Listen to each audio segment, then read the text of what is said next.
ఈ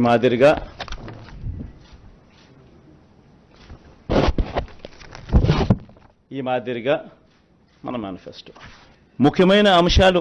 అదే కాపీ కొంచెం పెద్ద ఆల్ఫబెట్స్లో ఉంటుందని చెప్పి కొంచెం దీంట్లోకి పోతా. అదే కాపీని, అది చిన్న సైజు అక్షరాలు, ఇది పెద్ద సైజు అక్షరాలు. గమనిస్తే మనం పెట్టిన నవరత్నాలకు సంబంధించిన గమనిస్తే విద్య ముఖ్యమైన అంశాలు ఇవి మాత్రం పైన చెప్తా. విద్య, అమ్మఒడి, ట్యాబులు, విద్యా కానుక, గోరుముద్ద, ఇంగ్లీష్ మీడియం, డిజిటల్ బోధన. వైద్యం, విస్తరించిన ఆరోగ్యశ్రీ ఇంకా విస్తరణ, ఆరోగ్య ఆసరా, విలేజ్ క్లినిక్లు, ఫ్యామిలీ డాక్టరు, 17 కొత్త మెడికల్ కాలేజీలు, జగనన్న ఆరోగ్య సురక్ష. వ్యవసాయం, రైతు భరోసా, ఆర్బీకేలు, ఉచిత పంటల బీమా, 0 వడ్డీ పంట రుణాలు, పగటిపూటే 9 గంటల ఉచిత విద్యుత్, సమయానికే ఇన్పుట్ సబ్సిడీ. ఉన్నత విద్య,